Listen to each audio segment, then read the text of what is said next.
संस्थापकाय च धर्मस्य सर्वधर्मस्वरूपिणे अवतारवरिष्ठाय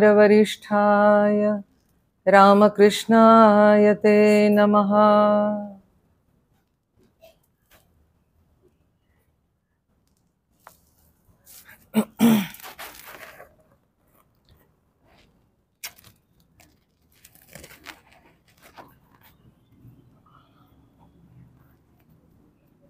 1893 11 सप्टेंबर आपल्याला माहिती आहे की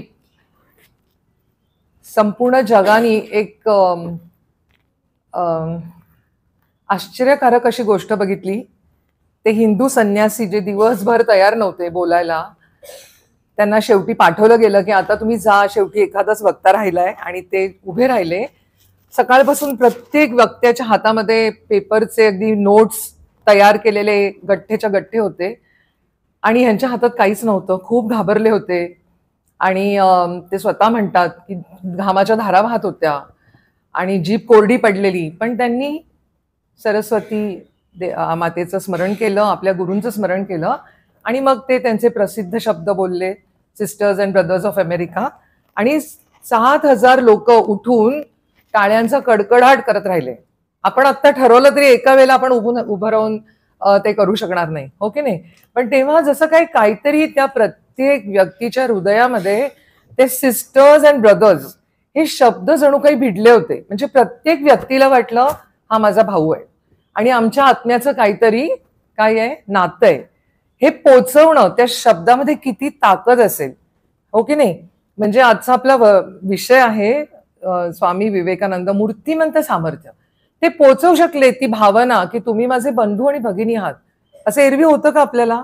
नाही। आणि त्या साथ घातलेल्या त्या आत्म्यानी त्या सगळ्या बाकीच्या लोकांनी त्याला प्रतिसाद दिलाय। आणि मग दुसऱ्या दिवशीप्रमाणे माताजी म्हणाल्या की त्यांचे होर्डिंग्स लागले, फोटो लागले, मिसेस ब्लॉजेट एक फोटो घरी घेऊन गेल्या, देवाचा फोटो म्हणून घेऊन गेल्या, आणि त्या पूर्ण 17 दिवस परिषदेच्या तिथे होत्या। मिसेस ब्लॉजेट त्या कॅलिफोर्नियाहून आल्या होत्या आणि सगळ्या जगाने एक आश्चर्यच पाहिलं। जो हिंदू संन्यासी, बघा त्यांचं वय तेव्हा फक्त 30 वर्ष। मागच्या वर्षीच्या शिबिरामध्ये आम्ही सप्टेंबरमध्ये ते पोचेपर्यंत काय अडचणींना त्यांनी तोंड दिलं आणि निर्णय क्षमता असा हा विषय होता, म्हणून आपण थोडं पुढे घेणार आहोत। आणि सामर्थ्य, किती प्रकारचं सामर्थ्य असतं माताजींनी आता घेतलं ना। आता एक असतं आपलं शारीरिक बळ जे सुरुवातीला होतं ते सामर्थ्य, आणि निर्णय घेण्यात कोणाच्याही पाठीशी उभं राहणं, त्याला पण खूप शक्ती लागते की नाही? तर अनेक प्रकारचं असतं। एक स्वतःचं सामर्थ्य असतं, आत्मिक सामर्थ्य असतं, खरं बोलायला सामर्थ्य लागतं, आणि दुसऱ्यांमध्ये ती भावना म्हणजे संक्रमित करणं, माझ्यातली शक्ती मी तुम्हाला देणं, ती एक वेगळी आध्यात्मिक शक्ती। आपण असं थोडं टप्प्याटप्प्याने सगळं बघणार आहोत। ह्या 17 दिवसाच्या ह्याच्यामध्ये एक पेपर हिंदुइझमचा होता आणि स्वामीजींचं भाषण चालू होतं, आणि एक 20 वर्षाचा तरुण तत्ववेत्तेनंतर खूप प्रसिद्ध झाले, जेम्स अर्नेस्ट हॉकिंग म्हणून। तर ते 20 वर्षाचे होते आणि त्यांनी खूप वाचलं होतं हर्बर्ट स्पेन्सर। विशेषतः स्वामीजी पण आपण बघतो की त्यांचा फिलॉसॉफी विषय होता जेव्हा कलकत्त्यात कॉलेजमध्ये असताना, तेव्हा त्यांनी सगळे वेस्टर्न फिलॉसॉफर्स म्हणजे तत्वचिंतक सगळे जे होते ते वाचून म्हणजे एकदा वाचलं की त्यांना लक्षात राहायचं। तर ते सगळं त्यांनी पाठ केलं, म्हणजे त्यांना माहिती होतं, त्यांनी जाणून घेतलं होतं, अभ्यास केला होता। आता हे जेम्स हॉकिंग जे आहे ते 20 वर्षाचे, आणि त्यांच्या मनात एक प्रश्न होता की हे हर्बर्ट स्पेन्सर म्हणतात की जीवनामध्ये एकच उद्दिष्ट असतं, मग जन्म, मग मोठं होणं, कमावणं, नंतर पुन्हा लग्न, पुन्हा एक त्यांना मूल होणं, आणि ह्या मनुष्य जीवनाचं असं त्यांनी विश्लेषण केलेलं त्यांच्या मनाला पटत नव्हतं। कुठेही अध्यात्माचा उल्लेख नव्हता, स्पिरिच्युअलिटी तर नावालाही नाही कुठे। असं जेम्स हॉकिंगच्या मनात आलं की कसं काय हर्बर्ट स्पेन्सर योग्य बोलू शकतात, म्हणजे ह्यांचंच खरं असं कसं धरायचं?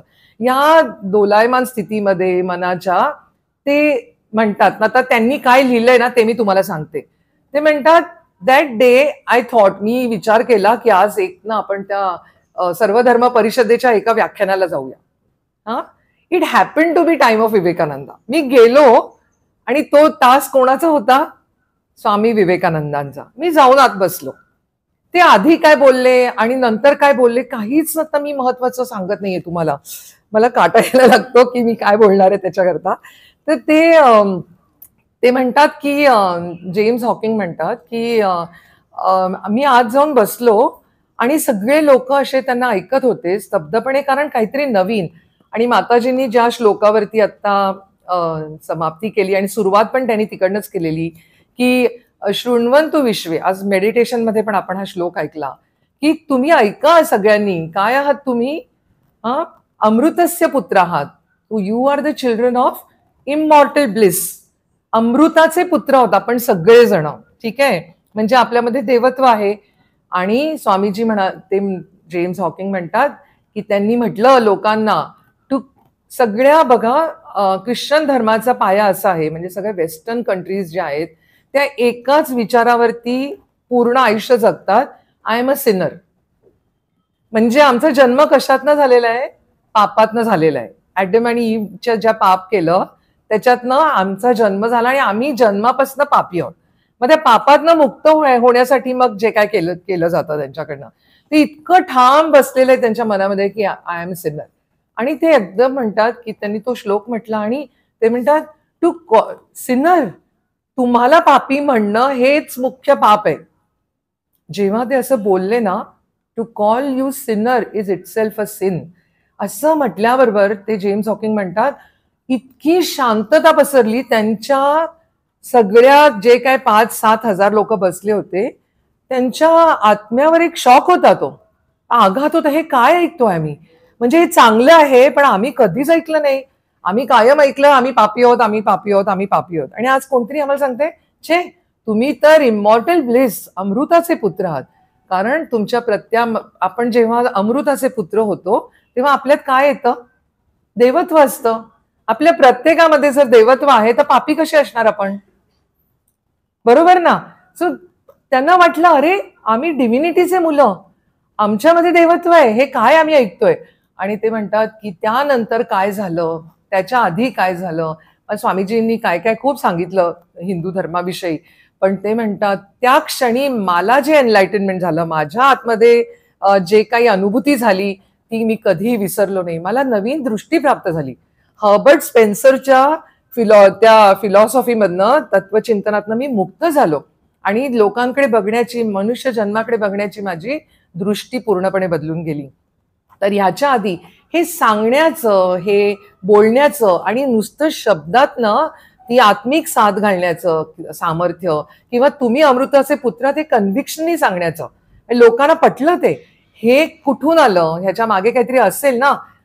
30 वर्षाच्या आयुष्यात काही ते लगेच तिकडे जाऊन बोलले नाहीये. तर थोडंसं आपण त्यांचं आधीचं जीवन पाहूया. आणि मी शक्यतोवर आपण सगळ्या गोष्टी ऐकणार आहोत, सामर्थ्याच्या गोष्टी, पण मुख्यत्वे ज्याच्यामध्ये स्त्रिया आहेत, जिथे त्यांनी एका स्त्रीला कसं सामर्थ्य दिलेलं आहे ते आपण बघणार आहोत, तशा गोष्टी आपण घेणार आहोत.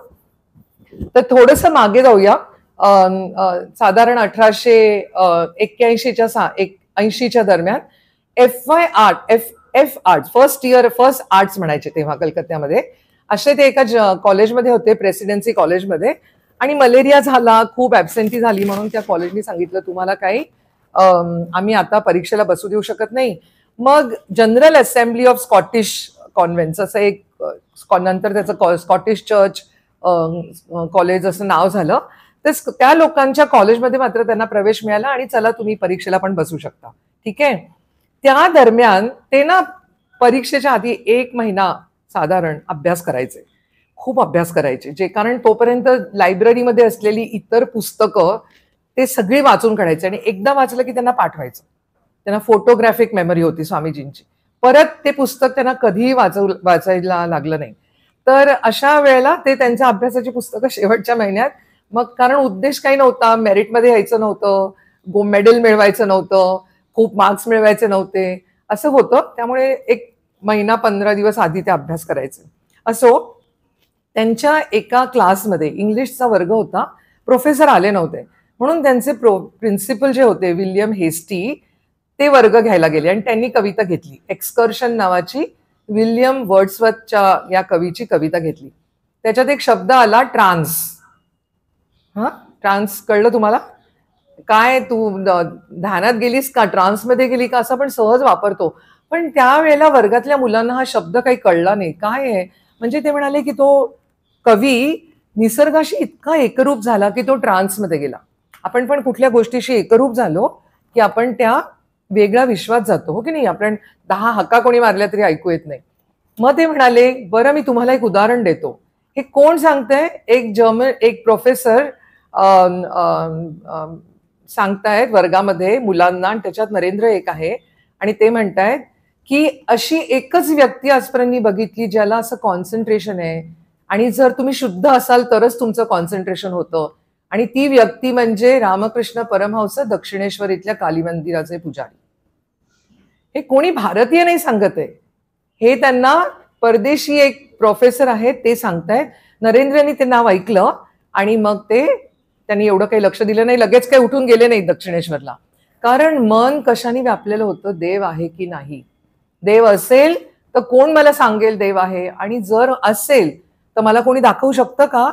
हे सगळ्या विचारांनी या तरुण 17-18 वर्षाच्या मुलाचं मन इतकं भरून गेलेलं होतं की त्याला स्वतःची शुद्ध नसायची. अगदी इतके देखणे होते, पण केस विंचरायचे आहेत, चपला घालायचे आहेत, खूप काही छान कपडे घालायचे आहेत, घरची इतकी श्रीमंती आहे, पण ह्या कशाकडेही त्यांचं लक्ष नसायचं.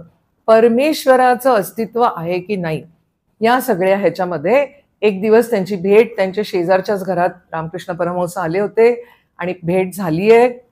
भेट झाल्यानंतर रामकृष्णांनी त्यांना ते गाणं म्हणत होते. स्वामीजींचा आवाज खूप सुंदर होता.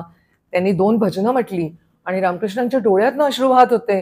आणि मग ते म्हणाले, अरे किती वाट बघायला लावलीस मला, मी तुझी किती वाट बघितली.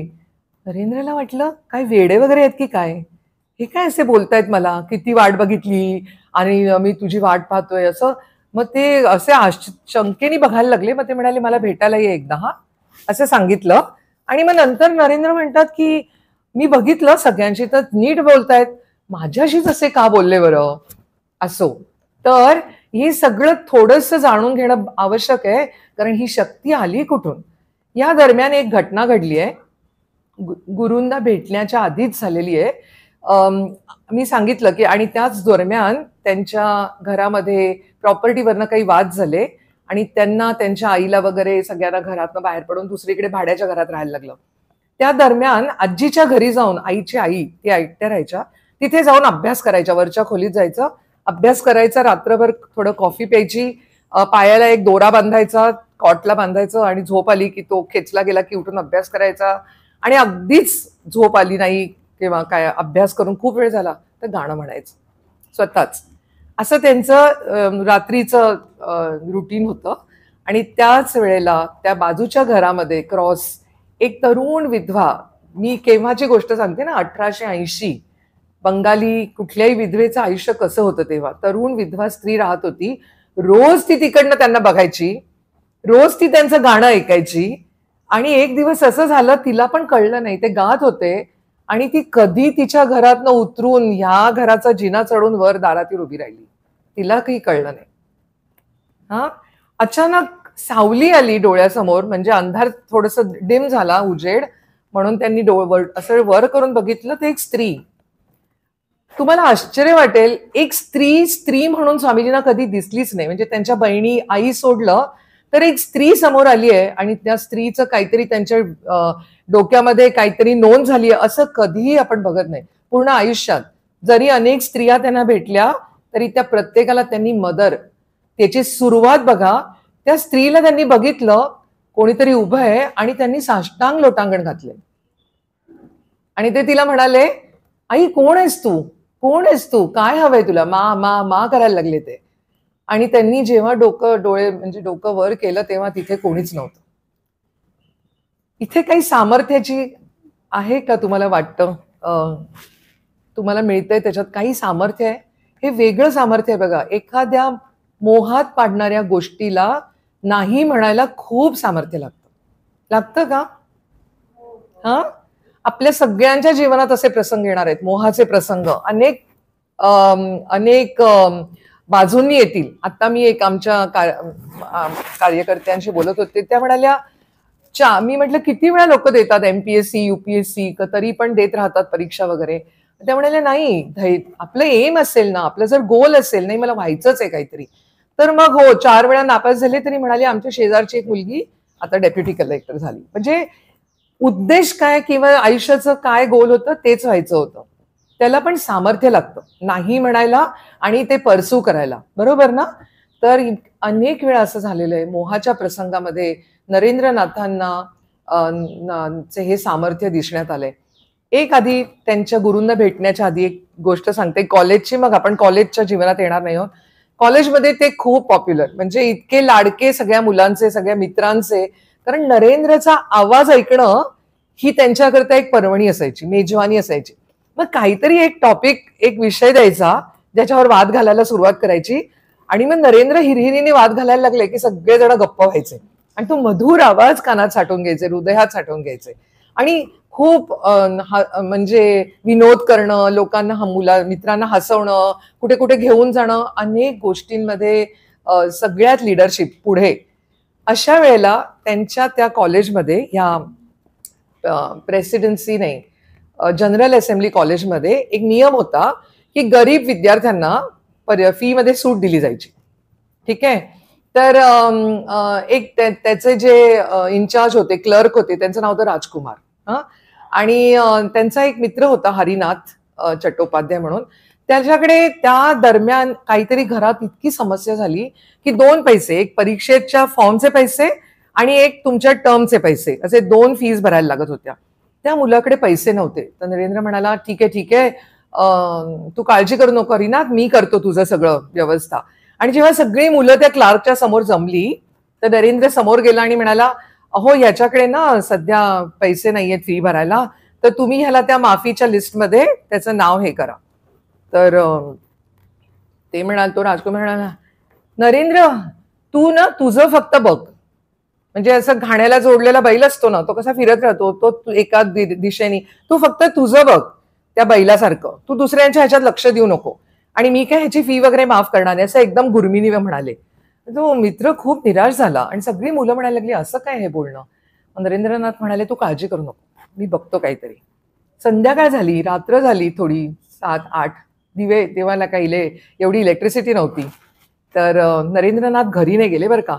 एका ठिकाणी जाऊन ना एका जागेवरती असे बसले, थोडेसे लपून उभे राहिले. गांजेखोर लोकांचा अड्डा होता तो. ठीक आहे. गांजा ओढा प्यायला लोक यायचे तिकडे संध्याकाळी. तिकडे जाऊन ते उभे राहिले. थोड्या वेळाने राजकुमार आले, क्लर्क, तिकडे त्या गांजाच्या अड्ड्यावर. लगेच नरेंद्र समोर गेला. काय म्हणता? अरे दत्ता तू काय करतो इकडे, तुझं काय काम आहे? नाही मग ते तुम्ही त्याची फी माफ करणार आहात ना? ते म्हणाले अरे असं कसं शक्य आहे मला, नाही बघा म्हणजे, नाही तर उद्या सगळ्यांना जाऊन सांगीन मी तिकडे की तुम्ही रात्री कुठे जाता ते. त्याबरोबर ना ते म्हणाले अरे नाही नाही इतकं काय असं बोलायचं, मी करतो, मी सगळं ठीक करून देतो. मग दुसऱ्या दिवशी तर ते म्हणाले मी त्याची फी माफ करतो, फक्त परीक्षेची जी थोडीशी फी आहे ती मात्र फॉर्म भरायची असते ती मात्र त्याला भरायला लागेल. सकाळी अगदी सूर्योदयाच्या पूर्वीच नरेंद्रनाथ मित्राच्या दारात जाऊन दार वाजवलं आणि सुंदर सुंदर गाणं म्हणायला लागले जोरजोरात. तो बाहेर आला, आधीच निराश झालेला होता. अरे त्याचे हात धरून इतके नाचले आणि म्हणाले बघ काल असं असं झालं, सगळं अगदी मिमिक्री करून दाखवली त्याची, त्या माणसाचं तोंड कसं झालं राजकुमार वगैरे. आणि आता तुझं काम झालंय मित्र, तू काळजी करू नको. हे मला इतकं आवडलं ना जेव्हा मी वाचलं की किती धैर्य आहे हे, की मला असं जमेल का करायला, कोणासाठी तरी उभं राहणं न्यायासाठी, हे किती त्याच्यामध्ये छान वाटलं मला ते. असो, तर ह्या परमेश्वर प्राप्तीच्या आशेनी आणि देव कोणी बघितलाय का, रवींद्रनाथाच्या वडिलांकडे सगळे ब्राह्मो समाजात जायचे हा स्वामीजी तेव्हा. तर ते तिकडे हेड होते एका ब्रांचचे, म्हणजे रवींद्रनाथ पण ऋषितुल्य होते, देवेंद्रनाथ टागोर सॉरी. तर त्यांच्याकडे गेले. नाही रे नरे, मी देवाला पाहिलं नाहीये, पण तुझे डोळे ना ऋषीसारखे आहेत, तुला नक्की दिसेल. हे काय उत्तर झालं म्हणाला, हे काय उत्तर आहे? मला जर आपल्याला कोणी सांगितलं रे तुला दिसेल देव एक दिवशी, तुझे डोळे छान आहेत, तर आपण तर वाटच बघत बसू केव्हा दिसेल. पण नरेंद्रनाथांचं असं नाहीये ना, क्युरिओसिटी आहे, म्हणजे वाट बघणं नाही, मला कोण दाखवेल, मला आत्ताच बघायचंय. अनेकांना विचारून झालं, शेवटी एका मित्राला घेऊन दक्षिणेश्वरला जायला निघाले. तिकडे गेले, तिकडे खूप लोक बसलेले होते. तिकडे जाऊन बसल्याबरोबर त्यांनी विचारलं, त्यांचा आवडता प्रश्न येतो, त्यांचा नेहमीचा प्रश्न येतो, तुम्ही देवाला पाहिलंय का? आणि हे अगदी साधे सुधे दिसणारे कालीमातेचे पुजारी, एक धोतर पांढरं, खांद्यावर एक पंचा टाकलेला, आणि ते म्हणतात हो मी देवाला पाहिलंय, तुला पाहतोय ना त्याच्यापेक्षा जवळून पाहिलंय, आणि तुला सांगू का नरेन, तुझी इच्छा असेल तर मी तुला पण दाखवू शकतो. हे ऐकल्यावर तो एकदम स्तब्धच झाला, कारण हे बोलायला खूप धैर्य लागतं, खरं बोलायला की मी देवाला पाहिलंय आणि मी तुला पण दाखवू शकतो, हे काय आहे. आणि मग रोज तो तिथे जायला लागला. कधी नाही गेला आठवडाभर तर रामकृष्ण कोणाला पाठवून त्याला बोलवायचे, नाही तर स्वतः जायचे त्याच्या घरी, आणि का नाही नरेन आला अजून मला भेटायला. आणि हे 6 वर्ष 1881 ते 1886 हा गुरु आणि शिष्याचा अनेक वेळा सगळ्यांच्या समोर किंवा अनेक वेळा एकट्यांमध्ये जे काही शिकवलं गेलं, जे काही ट्रेनिंग झालं, ते सगळं काही आपल्याला माहिती नाहीये. काही गोष्टी माहिती आहेत, काही गोष्टी आपल्याला माहिती नाहीये. पण एक साधा फर्स्ट आर्ट्सचा मुलगा, त्याला रामकृष्ण परमहंस जेव्हा म्हणजे आजारी होते, घरशाचा कॅन्सर झालाय, आणि नरेंद्रनाथाला सगळ्यांना लिहून दिलं, कागदावरती दाखवलं लिहून, तेवढंच यायचं, त्यांना खूप लिहिता वाचता यायचं नाही, की नरेंद्र सगळ्यांना शिकवणार आहे. काय लिहिलं त्यांनी? नरेंद्र सगळ्यांना शिकवणार आहे, सगळ्यांना म्हणजे जगाला शिकवणार आहे तो. नरेंद्र म्हणाला हे काय? आणि 6 वर्षाच्या ट्रेनिंगमध्ये ना, तुम्हाला खोटं वाटेल, अनेक वेळा तोंडावरती ते आपल्या गुरूंना म्हणाले, तुम्ही वेडे वगैरे आहात का? वेडे, हे कोण असं कालीशी बोलतं? कालीमाता बोलते का कोणाशी? मला काही हे पटत नाही, मी तुमच्यावर विश्वास ठेवत नाही, इतक्यापर्यंत. आणि रामकृष्ण परमहंस खुश व्हायचे, असाच पाहिजे मला कोणीतरी, जो प्रत्येक गोष्टीवर संशय घेईल, तपासून घेईल. आणि कारण त्याला खूप मोठं काम करायचं, त्यांना परदेशात जायचंय, अमेरिकेत जायचंय. किती लोकांना सायंटिस्ट माताजीने नावं दिली ना, या सगळ्यांच्या समोर तर सायंटिफिकली प्रूव्ह करायला पाहिजे की हो देव आहे, बरोबर आहे ना. मग ह्या सगळ्याची सुरुवात कुठे पाहिजे? तिथे. ते म्हणायचे हो नरेन, तपास मला. रामकृष्ण परमहंस म्हणायचे, मी ना सोन्याला आणि कामिनी कांचन याचा त्याग केलेला आहे. जर माझा चुकून स्पर्श झाला ना, तर माझं शरीरामध्ये असं 1000 विंचू चावल्यासारखं दुखतं. नरेन म्हणाला, कुणाला असं होतं का? पैशाला स्पर्श केल्यावर दुखतं?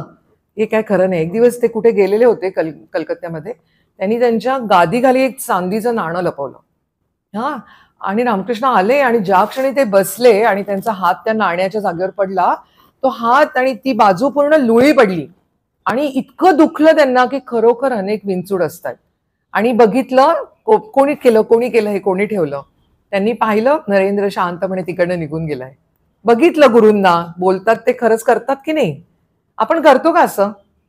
कोणी सांगितलं इकडे जा, गेलो, याला पायापड पडलो, कधी तपासून बघितलं नाही. ह्यांनी आपल्या गुरूंना पूर्णपणे तपासून बघितलंय, तावून सुलाखून. आणि मग ते म्हणतात, माझ्या आई वडिलांपेक्षा जास्त प्रेम माझ्यावर कोणी केलं असेल ना, तर माझ्या गुरूंनी केलं, श्री रामकृष्ण परमहंसांनी.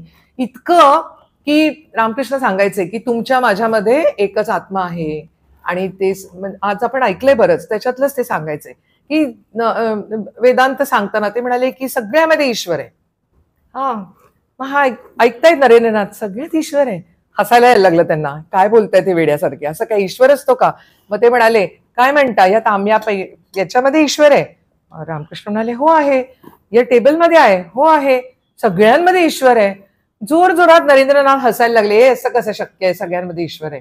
आणि त्यांना स्पर्श केला रामकृष्ण परमहंसांनी. स्पर्श केल्यानंतर नरेंद्रनाथ म्हणतात, 3 दिवस की आठवडाभर अशी स्थिती झाली की जे बघावं ते ब्रह्मन, जे बघावं ते ईश्वर. जेवणाचा घास घेतला, अरे हे तर म्हणजे ह्याच्यामध्ये ईश्वराचा अंश आहे, तोंडात जायचंच नाही घास. लोखंडाचे रेलिंग, जिकडे बघावं म्हणजे ते आत्मस्वरूप सगळ्यात दिसायला लागलं. आणि कधी कधी डोकं आपटून घ्यायचे ते रस्त्यामध्ये की हे काय होतंय मला. आणि शेवटी रामकृष्णांकडे गेले आणि म्हणाले, काढून घ्या, काय केलंय ना तुम्ही मला, ते लवकर काढून घ्या तुम्ही. आणि त्यांना त्या दिवसापासून तुमच्यात आणि माझ्यामध्ये काहीही फरक नाहीये, बरोबर आहे ना. तुम्ही आणि मी एकच आहोत ना. जात, धर्म, रंग, रूप, जाडं बारीक काहीही फरक पडत नाही, कारण आत्म्याला हे सगळं काही कळतच नाही. त्या आपल्या आत्मा एकच आहे. असो, ही शिकवण ती कशी अंमलात आणली त्यांनी, त्याची आपण आता उदाहरणं बघूया. सगळ्यात शेवटी रामकृष्ण परमहंसांनी, त्यांचे वडील गेले हार्ट अटॅकनी, आणि इतकी श्रीमंती दिसत होती, तो नुसता डोलारा होता. जेव्हा त्यांचे वडील लाहोरला किंवा इतर ठिकाणी जायचे, त्यांची लॉची फर्म होती स्वतःची, त्या पार्टनर्सनी, त्यांच्या 2 पार्टनरनी इतके पैसे काढून घेतले त्यांच्या नकळत, की सगळं कर्ज फक्त नरेंद्रनाथांच्या वडिलांवर आलं. आणि ते गेल्यानंतर घर कर्जबाजारी झालं, आणि 2 वेळच्या खायची, कशाला 1 वेळच्या खायची पण भ्रांत झाली त्या घरातल्या नरेंद्रच्या आईला, भावंडांना, आणि खूप वाईट दिवस आले. अशा स्थितीमध्ये घर सोडून आता निघून जायचं, कलकत्ता सोडून संन्यास घ्यायचा आणि कुठेतरी जायचं, आता मला हे काही नको, अशा विचारात असताना दक्षिणेश्वरून निरोप आला, नरेन मला एकदा भेटून जा. ते जेव्हा भेटायला गेले तेव्हा रामकृष्णांनी त्यांना, त्या दिवशी त्यांना ते दर्शन झाले. ते म्हणाले, बघा, एक छोटंसं हे मला हे उदाहरण सांगितलंच पाहिजे, कारण आता स्त्रीमधल्या देवत्वाचं आपण सगळीकडे रूप बघणार आहोत. रामकृष्णांना ते म्हणाले, तुमच्या कालीला का सांगत नाही मला नोकरी द्या, मला आमच्या घरच्या लोकांना जेवायला द्या, राहायला छत नाहीये, कपडे नाहीये, काही नाही आमच्याकडे, तिला का सांगत नाही तुम्ही? मग ते म्हणाले, अरे मी कधीच कालीकडे काही मागितलं नाही, माझ्या आईकडे, पण तुझ्याकरता मी गेलो होतो मागायला.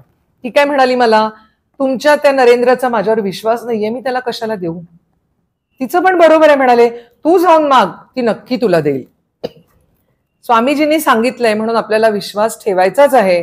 आपल्याकडे आता शंका घ्यायला आयुष्य नाहीये की खरं बोलले होते की नाही वगैरे. ते म्हणतात, 3 वेळा मला देवळात पाठवलं ठाकूरांनी, रामकृष्णांनी. मी गेलो आणि मागायला गेलो काय, पैसा, नोकरी, सुबत्ता, आणि गेल्यावर तिने मला त्या साक्षात चिन्मयी रूपात दर्शन दिलंय. अगदी पूर्ण काय सृष्टी भरून तिचं रूप, कालीमातेचं जिवंत रूप. आणि ती म्हणते, काय हवंय? असं रूप असल्या समोर काय मागणार? मला नोकरी दे, मला पैसे दे, हो ना? मागू शकतो का आपण? नाही, ते पण नाही मागू शकले. आपल्याला माहित नाही आपण काय मागू, कदाचित आपण ते बघून शुद्धीत सुद्धा राहणार नाही. पण ते म्हणतात, मला ज्ञान दे, भक्ती दे, वैराग्य दे. 3 वेळा त्यांनी तेच मागितलंय. आणि ते झाल्यानंतर रामकृष्णांनी, जेव्हा ते आजारी होते, आणि तेव्हा ते त्यांना म्हणाले, त्यांचे हात हातात धरून, नरेन, तुला जेवढं आवश्यक आहे ना तेवढं तुझ्या कुटुंबाला नक्की मिळेल, जेव्हा खायची भ्रांत पडणार नाही, पण मला वचन दे, जोपर्यंत मी जिवंत आहे तू कलकत्ता सोडून जाणार नाहीस, ठीक आहे? आणि मग शेवटी एक दिवस असं झालंय की, काही दिसतंय का तिकडे? असं झालंय की नरेंद्रनाथ रामकृष्णांच्या समोर बसले आणि डोळे मिटून, दोघांनी त्यांनी सांगितले, डोळे मिटून बस. आणि नरेंद्रला वाटतंय की शरीरामधनं काहीतरी एक, जसं काही विद्युत शक्ती संपूर्ण शरीरामध्ये त्यांच्या पसरतेय. आणि त्यावेळेला डोळे उघडल्यावर बघितलं, रामकृष्णांच्या डोळ्यामधून अश्रू वाहत आहेत. आणि ते म्हणाले, नरेन, आता मी रिकामा झालो, जे काही मी साधनेनी सगळं कमवलं होतं ते सगळं मी तुला आज दिलंय. एवढी प्रचंड शक्ती, किती शक्ती आता आपण बघणार आहे, जगाला शिकवणार. ते जगद्गुरु कसे झाले हे आपण आता, आधी एक उदाहरण बघितलं त्या जेम्स हॉकिंगचं, की त्यांना जे ते बोलले ते भिडलं, सिस्टर्स अँड ब्रदर्स म्हटल्यावर भिडलं. तिथे जाईपर्यंत पुन्हा आपण थोडं पाश्चिमात्य देशातल्या गोष्टी घ्यायच्या आधी एक गोष्ट सांगते मी, भारतातली. त्यांच्या गुरूंनी सांगितलं, तुला आईचं काम करायचंय, आणि आई कोण? ही भारत माता, तिला जाणून घेणं. माताजी म्हणाल्या ना की कन्याकुमारीच्या त्या टोकावरती जेव्हा त्यांनी ध्यान केलं, त्यांना आधी तिचं सगळं ते ऐश्वर्य संपन्न भारतमातेचा इतिहास तो सगळा डोळ्यासमोर गेला. आणि आता कशी होती ती भारतमाता? एक शवासारखी, संपूर्ण देश एक वन मॅन, एक अशी त्यांना दिसली. आणि हिला जागवायचंय, हिला उठवायचंय, तर मला कुठे गेलं पाहिजे? पश्चिमेत गेलं पाहिजे. हे त्यांच्या गुरूंनी त्यांना सांगितलं. आणि अनेक लोकांनी त्यांना सर्वधर्म परिषदेत जाण्यासाठी सहाय्य केलं. त्यापूर्वी पूर्ण भारत 5 वर्ष ते कसे फिरले? पायी, परिव्राजक अवस्था म्हणतात त्याला. फक्त हातात एक काठी, एक कमंडलू आणि एक छोटीशी झोळी, ज्याच्यामध्ये भगवद्गीता आणि एखादं बायबल असायचं किंवा म्युझिकचं पुस्तक असायचं संगीतावरती, बस. आणि मग कितीतरी दिवस चालायचे, 8-8 दिवस उपास व्हायचे, कधी आकाशाखाली झोपायचे, कधी कोणी जेवायला द्यायचं नाही द्यायचं. अशा स्थितीत एकदा खेत्रीचे महाराज राजस्थानमधले ते भेटले. त्यांनी स्वामीजींना गुरु केलं. आणि आपल्या घरी बोलवलं राहायला. त्यांनीच स्वामीजींना जाण्यापूर्वी विवेकानंद हे नाव दिलं आणि ती पगडी जी आहे त्यांची फेमस ती दिली. राजस्थानचं ते त्यांना भेट आहे. आणि खेत्रीच्या महाराजांनी अमेरिकेला जाण्यापूर्वी स्वामीजी एकदा त्यांच्याकडे गेले, त्यांना बोलवलं, कारण त्यांच्या आशीर्वादाने त्यांना मुलगा झाला. मुलगा झाल्याच्या आनंद प्रित्यर्थामध्ये खूप मोठे कार्यक्रम ठेवले गेले. स्वामीजी आले आणि त्यांना कळलं की आज दरबारामध्ये एका नर्तिकेचं, राज नर्तिकेचं गायन आणि नृत्य होणार आहे. ठीक आहे. हे कळल्यानंतर स्वामीजींनी विचार केला, मी तर संन्यासी आहे, मी इथे काय करू थांबून. म्हणून ते त्यांच्या खोलीत जाऊन बसले आणि थोड्या वेळाने त्या गायिकेला कळलं की माझ्या राजाचे गुरु जे आहेत ते माझं गाणं आणि नाच बघणार नाहीये. आणि तिला फार दुःख झालं आणि तिने गाणं सुरू केलं. कुठलं माहितीये? सूरदासांचा एक अभंग आहे, प्रभूजी मेरे अवगुण चित्तना धरो, समदर्शी तुमचं नाम तिहारो. तुमचं नाव काय आहे? सगळ्यांना तुम्ही एकसारखं बघता. मग नाल्याचं, ओहळाचं, गटाराचं घाणेरडं पाणी समुद्रात मिळतं, ते म्हणतं का की तुला मी घेणार नाही? समुद्र म्हणतो किंवा गंगा म्हणते. मग तुम्ही का भेद केला? स्वामीजींनी भेद केलाय ना. थांबले नाहीये दरबारामध्ये, तिकडे जाऊन बसलेत आणि ती आळवून आळवून गाणं म्हणायला लागली. ते लोखंड असतं, घंटा असते मंदिरातली किंवा कसायाच्या हातातली सुरी, परीस असतं. ते म्हणतं का मी फक्त मंदिरातल्या घंटेचं सोनं करणार आणि या सुरीचं नाही करणार? ते भेद करत नाही, मग तुम्ही का करताय? असं ती भजन कानावर ते शब्द पडले आणि स्वामीजी तिथून अक्षरशः उठून धावत आले दरबारामध्ये आणि त्यांनी त्यांच्या समोर साष्टांग नमस्कार घातलाय. मी जेव्हा जेव्हा ही गोष्ट वाचते आणि मी जेव्हा कोणाला सांगते, मला वाटतं ह्याच्यातलं जे खूप सटल सूक्ष्म गोष्ट आहे ही, एका नर्तिकेसमोर तुम्ही एक साधू आहेत, ते संन्यासी आहेत, ते तिथल्या राजाचे गुरु आहेत ते, आणि ते तिला साष्टांग प्रणाम करतायत आणि काय म्हणतात माहितीये? आई मला क्षमा कर, मी भेद केला. त्यांनी भेद केला. ती कोणीतरी लोअर आहे, खालच्या ह्याच्यातली आहे, नाचणारी आहे, आणि मी साधू आहे, मी थोडा उच्च आहे. केलाय ना भेद. गुरूंनी काय सांगितलंय? सगळे एकसारखे आहेत, सगळ्यांमध्ये एकाच आत्म्याचं अस्तित्व आहे. आज मी असा कसा वागलो?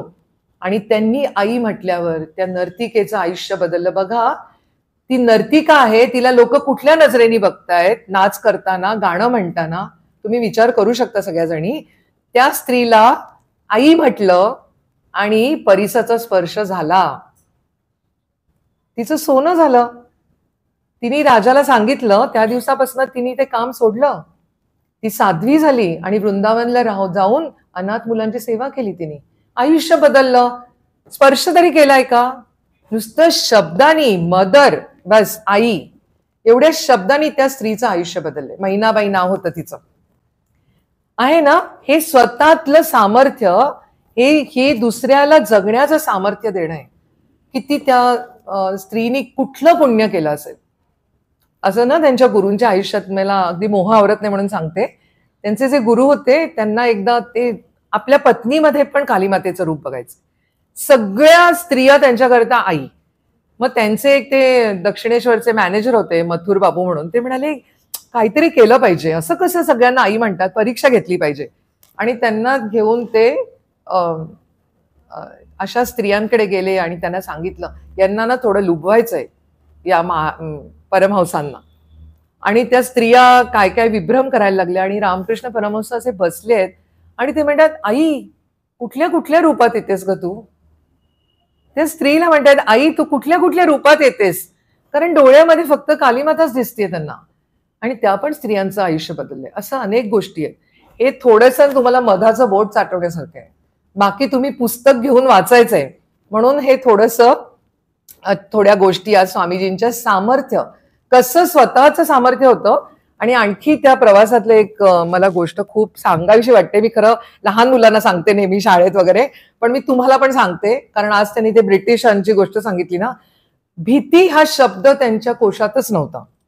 एकदा ते ट्रेननी चालले होते आणि माहितीये ना त्यांचं शरीर कसं आहे, धष्टपुष्ट, कारण लहानपणी व्यायाम केलाय, जिम्नॅस्टिक केलंय, बॉक्सिंग मध्ये मेडल मिळालंय, स्विमिंग केलंय, हॉर्स रायडिंग केलंय, क्रिकेट खेळलेत, फुटबॉल खेळले, तर शरीर कमावलेलं शरीर आहे. तर ते फर्स्ट क्लासमध्ये कोणीतरी तिकीट काढून दिलेलं आणि ते बसले होते आणि 2 ब्रिटिश ऑफिसर होते. आता फर्स्ट क्लासमध्ये तर हिंदू माणूस, ते पण साधू बसलाय. त्या 2 लोकांना इतका राग आला आणि ते म्हणाले की काय काय इंग्लिशमध्ये बोलायला लागले. मगाशी तो माणूस म्हणाला ना की हे दे आर चीट्स, हा हे साधू म्हणजे बाहेर यांचा देशाचं नुकसान या साधूंमुळे झालंय, बघा बघा त्यांचं शरीर बघा कसे तगडे आहेत बघा, असं सगळं बोलायला लागले. हे शांत बसलेले होते, काही एक चेहऱ्यावर त्यांच्या रेषा हल्ली नाही. तुम्ही विचार करा, स्कॉटिश कॉन्व्हेंटमध्ये शिकलेले आहेत, त्यांचं इंग्लिश अमेरिकन आणि ब्रिटिश लोकांपेक्षा चांगलं आहे.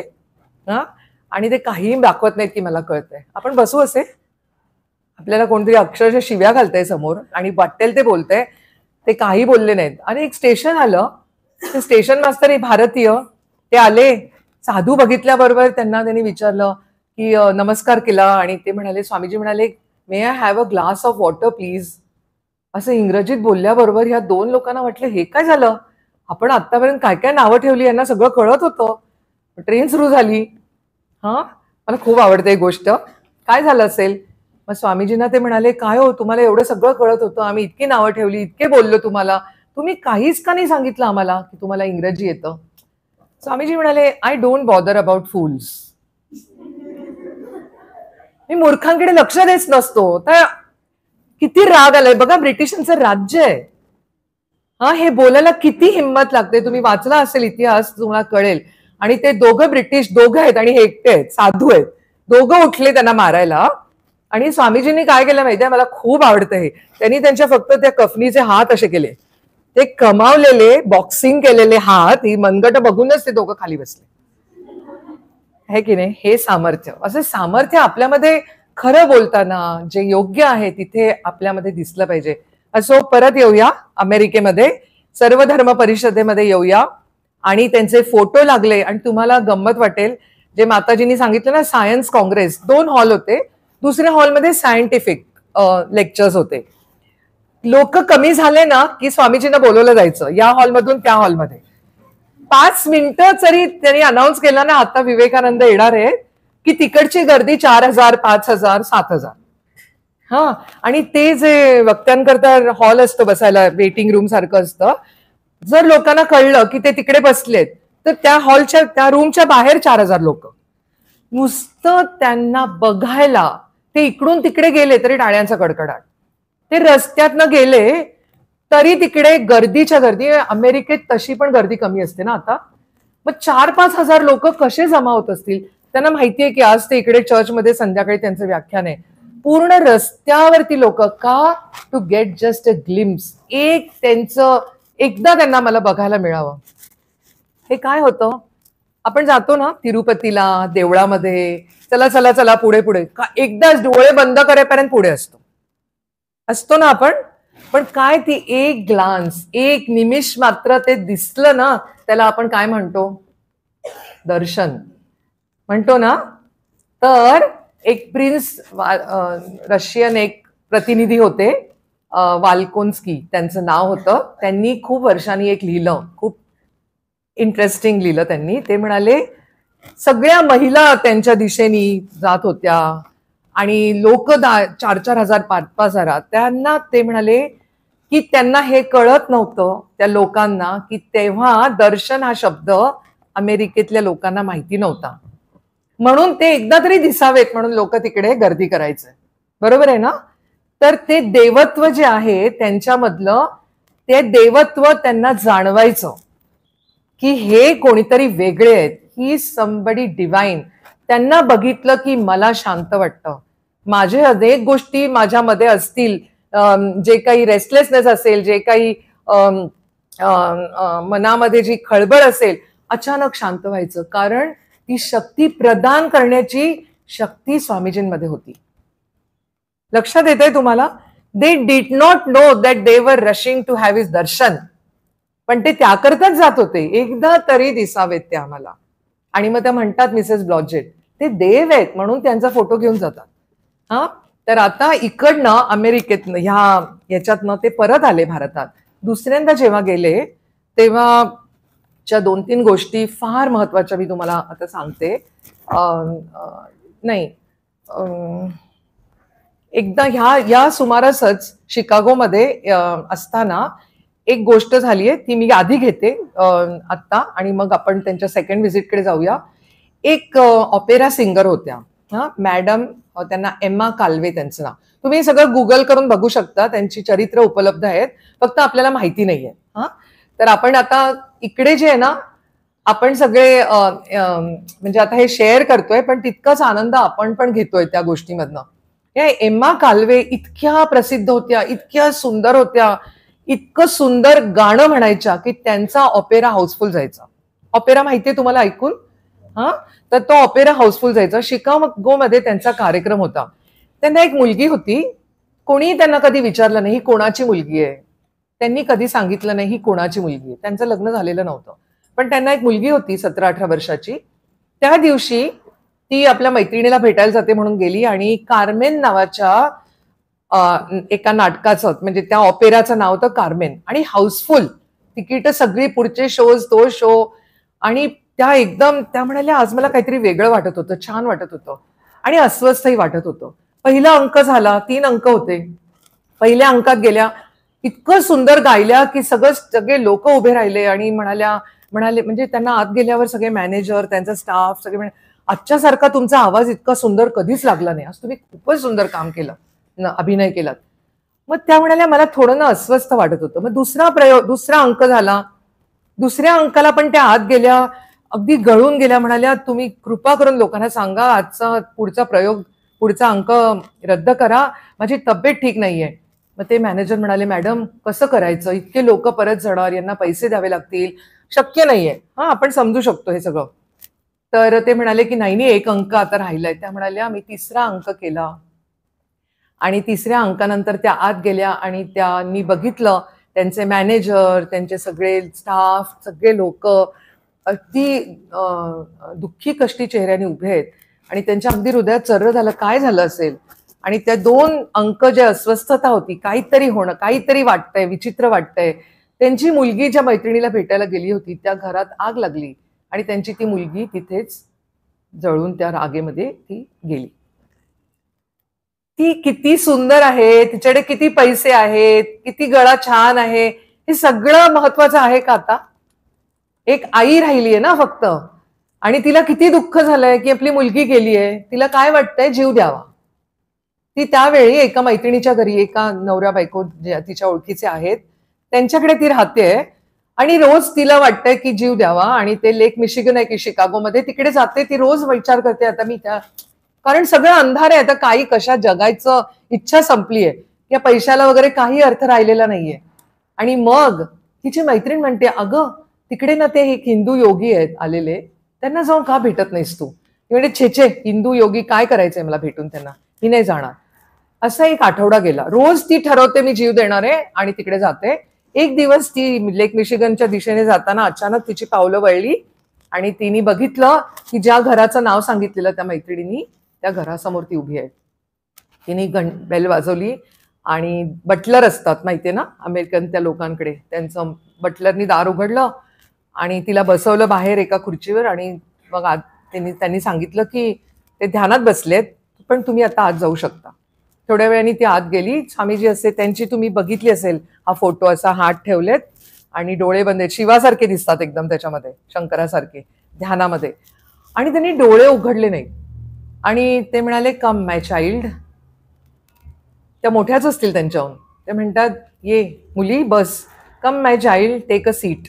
आणि मग ते त्यांना त्यांच्या पूर्वायुष्यातल्या अशा घटना बोलायला लागतात की ज्या त्यांच्याशिवाय कोणालाही माहिती नाहीये, एम्मा काल्वे शिवाय. त्या म्हणतात कोणी सांगितलं तुम्हाला, कोणी सांगितलं तुम्हाला, कोण माझ्याविषयी बोललं? ते म्हणतात इज इट नेसेसरी? हे महत्वाचं आहे का कोणी सांगितलं? मला कोणी सांगितलं नाही. I can read you like a book. डोळे उघडलेले नाहीयेत, लक्षात घ्या. ते म्हणतात I can read you like a book. आणि मग ते म्हणतात देवानी तुम्हाला आयुष्य दिलंय ते चांगलं जगण्याकरता. आत्ताचा सगळा अंधकार, आत्ता जे काही रेस्टलेसनेस आहे ते सगळं दूर होईल. पुन्हा आनंदाने जगा. Live again, become happy and gay. पुन्हा आनंदाने जगायला लागा. कारण ते आहे ना, एक दैवी देणं आहे त्यांच्याकडे, हो की नाही? आणि त्या म्हणतात, येताना सगळा अंधार होता आजूबाजूला, पण जाताना माझं मन त्या सगळ्या मळभातनं दूर आलेलं होतं. आणि एम्मा काल्विन आणि स्वामीजी नंतर परत त्यांच्या भेटी झालेल्या आहेत. तर हे जे आहे ना, हे आध्यात्मिक सामर्थ्य देण्याची शक्ती त्यांच्या सद्गुरूंनी दिलेली आहे बघा त्यांना. आणि हे स्वतः सप्तर्षींपैकी एक त्यांचे गुरु म्हणायचे. ह्यांची जर अशी यांच्यामध्ये ती शक्ती होतीच. हा, आणि ती शक्ती ते सगळं बोलण्यातनं, दृष्टीतनं, स्पर्शातनं हे देऊन लोकांना अपलिफ्टमेंट सांगितलं ना, माताजी म्हणत होत्या की भारताला त्यांनी पुन्हा उभं करायचंय त्यांना, आणि त्याच्यात सगळे आले. आणि मग आता ते एवढे जगद्गुरु झालेले आहेत की फक्त भारत नाही तर सगळं विश्वच त्यांच्या मुलासारखं झालेलं आहे. जिथे दुःख आहे ते दूर करणं त्या सद्गुरूंचं, त्या जगद्गुरूंचं काम झालेलं आहे. तर ही एम्मा काल्वेची एक गोष्ट आहे. आणि जर वेळ असेल तर मी नंतर एक आणखी सांगणार आहे रॉकफेलरची गोष्ट, पण आत्ता नाही, कारण माताजींनी आज तो माझ्या डोक्यात मुद्दा नव्हता, ते बघितल्यावर मला लक्षात आली आहे ती गोष्ट. फायनान्शियल वेल्थ म्हणजे स्ट्रेंथ, फायनान्शियल स्ट्रेंथ म्हणाल्या ना, तर तुमच्याकडे असतं तेव्हाच तुम्ही देऊ शकता. तुमच्याकडे जे असतं तेव्हाच तुम्ही देऊ शकता. पैसे असतील तर डोनेट करू शकतो, चांगुलपणा असेल तर दुसऱ्यांना देऊ शकतो, हो दे, असं आहे की नाही? जे आहे तेच देऊ शकतो. असो, आपण सेकंड व्हिजिटकडे येऊया. सेकंड व्हिजिटमध्ये आपण बघतोय की स्वामीजी आलेत अमेरिकेमध्ये, न्यूयॉर्कमध्ये आलेत. तिकडनं ते कॅलिफोर्नियाला गेलेत. ह्या मिसेस ब्लॉजेटचं नाव जे आपण ऐकलं आज, त्यांच्या घरी राहिलेत. पण तिकडची त्यांच्या इथली एक गोष्ट, आता अमेरिकेतली सॅन फ्रान्सिस्कोची गोष्ट घेते मी. सॅन फ्रान्सिस्कोला स्वामीजी राहिले साधारण महिनाभर. आणि तिथे एक मिस्टर ॲलन म्हणून होते, ALLEN, Allen, mister Allen, Thomas Allen. तर ते त्या सगळे स्वामीजींचे लेक्चर्स अरेंज व्हायचे रोज वेगळ्या विषयांवरती. हिंदुइझम असेल किंवा वेदांत असेल किंवा बुद्धावर असेल, क्राइस्टवर असेल, वेगळ्या वेगळ्या विषयांवर लेक्चर्स असायचे. त्या लेक्चरला अमाप गर्दी व्हायची आणि त्याला तिकीट लावलं जायचं डॉलर्समध्ये. या 3 लेक्चर्सना इतके डॉलर, त्याचा हिशोब ते मिस्टर ॲलन ठेवायचे. एक दिवस एका लेक्चरला त्यांची पत्नी येते, एडिथ हेलन. हा, आणि ती अशी बसलेली असते, अगदी कळत असतं की तिच्या चेहऱ्यावरती इतकं काही आनंद नाहीये, कुठलीच भावना नाहीये. आणि ती बसलेली आहे आणि स्वामीजी लेक्चर झाल्यानंतर त्यांच्या जवळ जातात, त्या एडिथ हेलनच्या जवळ, आणि म्हणतात तुम्ही मला भेटायला उद्या या, असं ते म्हणतात. त्या म्हणतात बरं. हे एडिथ हेलन जे आहे 35 वर्षाच्या आहेत आणि दिसतात साधारण 24-25, अगदी दुबळ्या आणि अतिशय दुःखी आणि मानसिक रोगाने ग्रस्त. काय मानसिक रोग? आपण ना सगळे गूढ रहस्यमय गोष्टींच्या फार मागे जातो, पटकन जातो ना. कोणी काहीतरी करतंय, मंत्रतंत्र करते, कोण काय करते, लगेच चाललो त्यांच्याकडे. अरे ते असं केलं की हे मिळतं, ते मिळतं, लगेच आपण जातोच, म्हणजे तपासून तर बघतच नाही कधी. तर त्या काळात असं गूढ आणि रहस्यमय असं शिकवणारे काही गुरु होते, आपण नावं घेऊया नको, अशा काही स्कूल्स होत्या, अशा काही पद्धती होत्या. त्याच्यात ती ओढली गेली आणि एडिथ ॲलनला मानसिक डिस्टर्बन्स झालं, मेंटली इल झाली ती. बेसिकली कशातच इंटरेस्ट नाही, जगण्यामध्ये इंटरेस्ट नाही, कोणाशी बोलण्यात रस नाही, काही करण्यात रस नाही, असं तिचं जीवन झालेलं. मग स्वामीजी त्यांच्या जवळ जाऊन म्हणतात उद्या मला भेटायला या. सॅन फ्रान्सिस्कोमध्ये स्वामीजींच्यासाठी एक भाड्याचं घर घेतलेलं, टर्क स्ट्रीट नावाचं एक होतं, तिथे भाड्याचं घर घेतलेलं होतं. आणि सकाळी स्वामीजी तयार झालेत कोट वगैरे घालून, त्यांचं पगडी वगैरे घालून, आता जाणार खाली. तेवढ्यात बेल वाजली, सकाळची वेळ. आणि मला वाटतं 10 मार्चची गोष्ट, 1900 साल. हा, बेल वाजली. वरून सेकंड फ्लोअरवरनं एका बाईंनी दार उघडलं, ज्या 2 स्त्रिया राहत होत्या तिकडे, त्यातल्या एकीनी. आणि खाली बघितलं तर ह्या उभ्या आहेत एडिथ ॲलन. त्या म्हणाल्या काय काम आहे? त्या म्हणाल्या स्वामीजींना भेटायचंय. त्या म्हणाल्या शक्य नाही, ते आता बाहेर निघालेत. मला त्यांनी बोलवलंय म्हटल्यावर ह्या काय म्हणणार त्या बाई, हो की नाही? त्या म्हणाल्या बरं बरं वरती या. वरती आल्यावर त्यांना एक असं जिथून समुद्र दिसतो तिकडे एक अशी मोठी खिडकी होती, तिच्या जवळ एक खुर्ची होती, त्याच्यावर त्यांना बसवलं. आणि मग थोड्या वेळाने हे आता त्या स्वतः सांगतायत. हा, एडिथ हॅलेनच्या आठवणी मधलं मी सांगते तुम्हाला, आणि हे आपल्या सगळ्यांसाठी आहे आता. तर त्या स्वामीजी आले थोड्या वेळाने, आणि माताजी कशा सकाळी गुणगुणत त्या जे स्तोत्र पठण करत होते, छान वाटत होतं ना, ते स्वामीजी संस्कृतमध्ये काहीतरी म्हणत होते. म्हणत म्हणत आले आणि समोर खिडकीच्या दुसऱ्या टोकाला एक खुर्ची होती, त्याच्यावर येऊन बसले आणि म्हणाले, येस मॅडम. काय म्हणाले त्यांना? येस मॅडम, एवढंच बोलले. एवढं बोलल्याबरोबर एडिथ रडायला लागल्या. त्या म्हणाल्या, जसं धरणाचे दरवाजे उघडतात ना, तसं माझ्या डोळ्यातनं जणू काही पूर पण नाही, फ्लड गेट्स हॅड ओपन. आणि त्या म्हणतात डोळ्यातनं असे अश्रू. अर्धा तास म्हणाल्या मी रडत होते, आणि स्वामीजी बसलेले आहेत आणि ह्या रडतायत. हा, काही बोलणं झालेलं नाहीये. आणि त्या म्हणतात जेव्हा माझं रडणं कमी झालं तेव्हा स्वामीजी म्हणाले, कम अगेन, कम अगेन, एवढंच. त्या म्हणाल्या मी खाली आले आणि जाताना मला मी उतरले, ते सगळं जे काय आतापर्यंत माझ्या अवतीभवती आत जे काही अंधार होता, जे काही होतं मळब, ते सगळं दूर झालेलं. अँड एव्हरी स्टोन, रस्त्यातला प्रत्येक दगड माणकासारखा चमकत होता, हिऱ्यासारखा चमकत होता. कारण मन आनंदी झालं ना. त्या म्हणतात रात्रभर मी झोपले नाही. काय प्रश्न विचारेन मी त्यांना, किती दुःखी आहे मी, माझं दुःख कसं सांगेन मी त्यांना, कसे ते मला ह्यातून बाहेर काढतील, how I will remove this weakness in me, ही माझी दुर्बलता कशी कमी होईल मनाची. काही बोलावंच लागलं नाही. नुसतं त्यांचं सानिध्य आणि ते दोन शब्द. त्या म्हणतात संपूर्ण रस्त्यामध्ये असं वाटत होतं की माणकांची हिऱ्यांची रास लागली आहे. जीवन बदलून गेलं. दुसऱ्या दिवशी गेल्यावर स्वामीजींनी त्यांना थोडं प्राणायाम शिकवला, ध्यान करायला शिकवलं, आणि त्यांना ते म्हणायचे मला बाबाजी म्हण. म्हणजे भारतामध्ये वडिलांना बाबा म्हणतात ना, तसं तुम्हाला बाबाजी म्हण, स्वामी म्हणू नको. आणि मग ते म्हणतात एडिथला परवानगी होती स्वयंपाकघरात मदत करण्याची. रोज एक वेळचं जेवण स्वामीजी बनवायचे. Swamiji was a very good cook. तुमच्या इतक्या क्वालिटीज मी मगाचपासून काय काय घाईत सांगितले, ते अतिशय उत्तम स्वयंपाक करायचे. आणि त्या स्वयंपाकात एडिथला म्हणायचे चल मला मदत कर, बटाटे सोल, कांदे चीर, हा छोटे छोटं काम द्यायचे तिला. हे सगळं हिलिंग आहे बघा. This is all healing. To be with him was a healing. आणि त्या म्हणतात एक दिवस असं झालं, एक गोष्ट आहे ज्याच्यात मला तुम्हाला काहीतरी वेगळं सांगायचंय. त्या म्हणतात मी एक दिवस खूप छान नवीन हिरव्या रंगाचा ड्रेस घालून गेले, हा, आणि स्वामीजींनी बटरमध्ये काहीतरी केलं आणि ते सगळं बटर माझ्या ड्रेसवर उडालं. स्वामीजींचं काही लक्ष नाही काय झालं वगैरे. माझा ड्रेस खराब झाला, माझा ड्रेस खराब झाला, माझा ड्रेस खराब झाला, सारखं. म्हणजे त्यांना इतकं दुःख की माझा नवीन ड्रेस. त्या अजून दोघी जणी ज्या होत्या त्या म्हणाल्या अगं काही नाही. आणि मग ते पेट्रोलच्या कशाने तरी गॅसोलिननी पुसलं, डाग निघून गेले. म्हणजे किती मी छोट्या गोष्टी करता, ड्रेस खराब झाला, हो ना. आणि त्या म्हणतात असं झालं. आणि नंतर मलाच माझी लाज वाटली, मी किती वेळा बोलले हे माझं कपडे खराब झाले म्हणून. आणि म्हणाले एक दिवस आम्ही रात्री गेलो तेव्हा आईस्क्रीम मिळायचं अमेरिकेमध्ये. स्वामीजींना आईस्क्रीम खूप आवडायचं. ते म्हणतात आम्ही रात्री बाहेर गेलो आणि आईस्क्रीम पार्लरमध्ये आईस्क्रीम घेतलं, आणि आईस्क्रीम खाता खाता खूप जण होते आणि स्वामीजींच्या हातावर आईस्क्रीम पडलं, ते त्यांनीच छाटलं. तुम्ही काय कराल?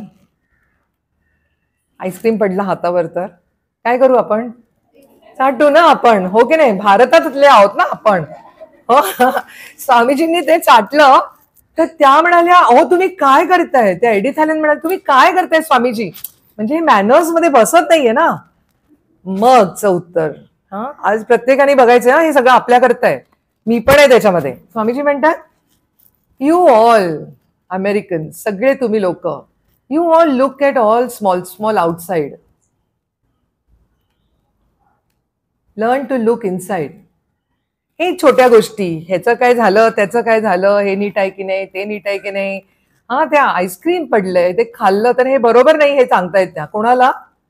हु is beyond time, beyond everything, सगळ्याच्या पलीकडे गेलेले आहेत.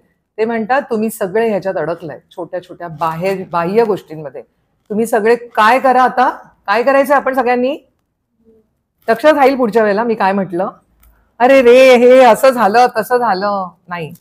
Turn inward. हे छोट्या गोष्टी आहेत. ड्रेस बदलता येतो, हा, आईस्क्रीम पडलं तर परत मिळतं, पण ह्या गोष्टींकडे ते म्हणतात learn to be a witness, हे आपल्या करताय. आणि मग ते learn to be a witness, दोन लोक भांडतायत, ते म्हणाले दोन कुत्रे भांडतायत किंवा कोणी भांडतंय, काहीतरी होतंय, प्रत्येक वेळेला इन्व्हॉल्व्ह व्हायची गरज आहे का? नाही ना.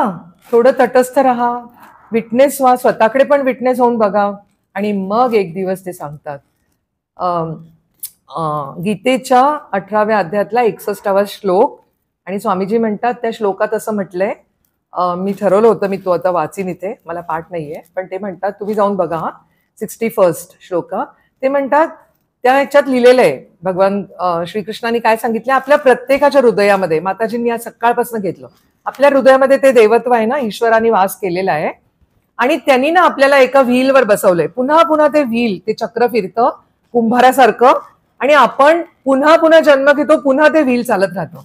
मग ते म्हणतात बघा, तो तिकडे तांब्या आहे ना खोलीमध्ये, तो तसाच होता, तुम्ही पण होतात, मी पण होतो तेव्हा, त्या कधी काळी आलो तेव्हा. आणि मी हे वाचत होते ना, मला म्हटलं आता असंच होणार आहे लेक्चरच्या वेळेला, आपण सगळेच होतो, तुम्ही होतात, मी होते, सगळे माताजी होत्या, आणि हे कायम असंच आहे. हे शिबिर तर आम्ही घेतोय किती वर्ष, चेहरे बदलले असतील, पण मला असं वाटलं ते तिला नाही सांगत आहेत, ते त्या लोकांना नाही सांगत आहेत, ते आपल्याला सांगतायत, हे पुन्हा पुन्हा होणार आहे, आणि तुम्ही पुन्हा पुन्हा करायचंय, पुन्हा पुन्हा तुम्ही या पवित्र ठिकाणी यायचंय, तरच ते कंटिन्यू होईल. का आणलं गेलंय आपल्याला इकडे आज, हा विचार आपल्याला करायचाय. कुठलं सामर्थ्य मिळणार आहे इथून आपल्याला जाताना, सगळी दुर्बलता टाकून जायचंय. आणि ते वरती जे आहेत ना 3 जण, त्यांच्याकडनं प्रचंड आत्मिक शक्ती घेऊन जायची आहे. कुठलेही निराशेचे क्षण आले तरी आपण ठरवायचंय की नाही, कधीही मी निराश होणार नाही, काहीही झालं तरी. एडिथ हॅन्सेलला आठवण करा, कशी झाली ती, पटकन त्याच्यातनं बाहेर आली. आपल्याला तर काय, ते स्वामीजी नाहीयेत असं कोणाला वाटतंय, आहेतच ते. नुसतं येऊन बसलं त्यांच्या त्या ध्यान समोर, 3घांच्या समोर, की जी शक्ती त्यांच्या सद्गुरूंनी त्यांना दिली, ही शक्ती आपल्याला पण मिळणारच आहे, मिळतेच आहे. आज दिवसभर तुम्ही इतका वेळ काढून तुम्ही सगळे आला तिकडे, मला कल्पना आहे काय काय सोडून तुम्ही आला असाल, किती आधी येताना काय विचार केला असेल, पण जाताना इकडनं फक्त तुम्ही सामर्थ्य घेऊन जा.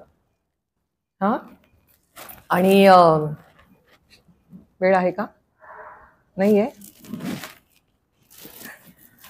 ओके. रॉकफेलर किती सुरू झालं. हा, एक गोष्ट सांगू खरं, मला मार्थाची सांगा. कुठली सांगू दीदी, रॉकफेलर की मार्था? मार्था. रॉकफेलरची नंतर ठेवूया, पेंडिंग ठेवूया आपण. हा, तुम्ही वाचा, ती खूप मिळते. मार्थाची तुम्हाला मिळणार नाही, जी मी सांगणार आहे आणि जी माझी आवडती आहे, आमच्या सगळ्यांची आवडती गोष्ट आहे. शिकागोच्या नंतर तिकडे न्यू इंग्लंड नाही, न्यू इंग्लंड अमेरिकेतलाच भाग आहे, तिथे एका ठिकाणी त्यांचं लेक्चर होतं, एका छोट्या ठिकाणी. असो, मला आता लक्षात येत नाही एकदम नाव ते. आणि त्या ठिकाणी कॉलेज होतं, सगळ्यात पहिलं स्मिथ्स कॉलेज, मुलींसाठीचं पहिलं कॉलेज अमेरिकेतलं, त्या ठिकाणी झालं होतं, नॉर्थॅम्प्टन मला वाटतं. आणि तिकडे झाल्यानंतर तुम्ही सगळ्याजणी याच्यातनं गेला असाल, शिक्षणाकरता लांब जावं लागतं. एकच मुलींचं कॉलेज आहे, मग सगळ्या मुली यायच्या, पेईंग गेस्ट म्हणून राहणार, कॉलेजचं हॉस्टेल आहे तिकडे, ऍडमिशन संपली की आजूबाजूच्या सगळ्या घरांमध्ये पेईंग गेस्ट. हा, तसे एक महिला होत्या, त्यांच्या घरात पेईंग गेस्ट म्हणून मुली राहत होत्या. त्याच्यात एक मुलगी आली, मार्था ब्राऊन फिंकी, काय नाव होतं तिचं, मार्था. त्या मार्था आल्यानंतर तिला कॉलेजमध्ये मिळाली नाही जागा, ती तिकडे राहायला गेली पेईंग गेस्ट म्हणून. आणि असेल 16-17 वर्षाची ती मुलगी. आणि एक दिवस त्यांच्या कॉलेजमध्ये नोटीस लागली की एक हिंदू योगी येणार आहेत, आणि ते काय वेदांतावर बोलणार आहेत का काय, त्यांचं लेक्चर आहे, असं त्यांच्या कॉलेजचं स्पेशालिटी होती ती. हे कळल्याबरोबर त्या पेईंग गेस्ट असलेल्या सगळ्या मुली खूप खुश झाल्या, कारण त्यांच्या हॉस्टेलमध्ये स्वामीजी राहणार होते, त्यांची सोय केली गेलेली एका रूम मध्ये. आणि मार्था खूपच उत्सुक होती, पण तिचे वडील कधीतरी भारतात गेलेले होते आणि तिला भारताविषयी फार उत्सुकता होती. भारतातले स्वामी येणार आहेत, योगी येणार आहेत, सॉरी. तर ती म्हणाली, पण जेव्हा ते आले आणि ते बोलले आमच्या कॉलेजमध्ये संध्याकाळी, आणि त्यांचा तो विचार, आपल्या सगळ्यांमध्ये एकच देवत्व आहे, तो वेदांताचा विचार, आपण सगळे एकच आहोत, हे आम्ही ऐकलं. आणि आम्हाला कळलं येताना की उद्याच्या दिवशी इथे डिबेट होणार आहे. कोणामध्ये होणार आहे? सगळे चर्चचे सगळे पाद्री एका बाजूला, ख्रिश्चन पाद्री, आणि एका बाजूला हा हिंदू योगी. आणि कशावर चर्चा होणार आहे? बायबलवर चर्चा होणार आहे. हिंदू योगी आणि पाद्री, चर्चा कशावर? बायबलवर. कोण जिंकेल? नॅचरली त्या मुलीला वाटलं, अरे त्या इतकं त्यांच्या विषयी त्यांच्या मनात निर्माण झालं त्या मुलींच्या, की त्या म्हणतात, अरे आम्हाला इतकं वाईट वाटलं की आता काय होणार आमचे, म्हणजे हे हरणार आता उद्या. तरी पण ते सकाळी त्यांच्या तोंडून ती स्तोत्र वगैरे वेगळ्या भाषेतलं ऐकलं आणि ते म्हणाल्या की आम्ही बसलो तिकडे जाऊन, त्यांच्या बाजूला बसलो आम्ही, कारण ह्या त्यांच्या बाजूने आहेत ना मुली. आणि ते सगळे पाद्री एक एक कोट बायबल मधला सुरू झाला आणि त्याच्या वरचढ कोट बायबल मधला स्वामीजी बोलत होते. स्वामीजींना बायबल पाठ होतं. नुसतं पाठ नव्हतं, देवच आहेत ना, ईश्वराचा अवतार आहे, तर ते कशा पद्धतीने मांडतील ते पाद्र्यांपेक्षा निश्चितच श्रेष्ठपणे ना. आणि ते चालू राहिलं अनेक तास आणि ते सगळे पाद्री रागवले. कारण का? ते हरत होते. आणि मार्था म्हणते, आम्हाला खूप आनंद होत होता कारण ते सगळे हारतायत आणि हे जिंकतायत. आणि तसंच झालं. बायबलवर बोलून डिबेट करून हिंदू योगीच होते, तेच जिंकले. त्या सगळ्याच्या वरचढ कोट ते सांगत होते. आणि मग ती म्हणते, त्याच्यानंतर तिची भेट झाली नाही. 1946 वर्ष, माझं एखाद वर्ष इकडे तिकडे झालं असेल, त्या भारतात आल्या. आणि भारतात आल्यावर कुठे जाणार असतील? स्वामीजींच्या नावाने कलकत्त्याला गेल्या. तिकडे जे स्वामी होते त्यांना म्हणाल्या की मी जे 16-17व्या वर्षी मी बघितलं, त्यांना भेटले, ते माझ्या आतमध्ये बीजासारखं रोवलं, म्हणजे बीजेचं रोपण झाल्यासारखं आहे. मग ती म्हणते की मम्मीज तुम्हाला माहिती आहेत ना कशा असतात ठेवलेल्या, त्या मम्मीज सारखं एक मम्मी त्या लोकांनी बनवली होती. च्या पोटाचा भाग असा थोडा मोकळा ठेवला होता, त्याच्यामध्ये खूप ज्या दुर्मिळ वनस्पतींच्या बिया असतात ते लोक ठेवायचे. मग 1000 वर्षानंतर जरी त्याला म्हणायचं सार्कोफॅग आहे, त्या मूर्तीला काय म्हणायचे? नाव दिलेलं त्यांनी सार्कोफॅग आहे. तुम्ही 1000 वर्षांनी ते पोट जरी ओपन केलं आणि त्या बिया तुम्ही जमिनीत त्या रोवल्या तरी त्याच्यामधनं अंकुर फुटणार. ती म्हणते त्यावेळेपासनं आत्तापर्यंत, म्हणजे जवळ 50 वर्ष होऊन गेली, मी काय झाले होते? त्या सारकोफागासारखे. पण त्यांनी बीज टाकलेलं होतं, ते तर कसं वाया जाणार? आता त्याला कोंब फुटायला लागले. खूप दुःख बघितलं जीवनात, अनेक अप्स अँड डाऊन्स बघितले, खूप काय काय झालं, पण आता ते कोंब फुटले आणि माझ्या मनाने सांगितलं मला इकडे आलंच पाहिजे त्यांना भेटायला. मला असं वाटतं, ही नेहमी गोष्ट मी सांगते मुद्दाम, की आज दिवसभर तुम्ही इकडे राहणार आहात. जे काही आहे माताजींच्या व्याख्यानापासनं भजनांपासनं जे काही आहे ते बीजाचं रोपण होणार आहे आणि ते कधीही वाया जाणार नाही. इथून गेल्यावर तुम्हाला वाटेल अरे विसरून जाल, कदाचित काही वर्ष जातील मध्ये, पण it will not go waste. कारण का? मार्थाची गोष्ट वाचली की मला वाटतं नाही, असं कधीच होणार नाही, आम्ही कधीच हरणार नाही. आम्ही इकडनं आता आज काय घेऊन जाणार आहोत? सामर्थ्य घेऊन जाणार आहोत. नुसतं शारीरिक सामर्थ्य वाढवायचं नाहीये, तर आत्मिक आणि वैचारिक सामर्थ्य, खऱ्यासाठी उभं राहण्याचं सामर्थ्य आणि स्पिरिच्युअल स्ट्रेंथ. थांबूया. रॉकफेलरची गोष्ट तुम्ही वाचा.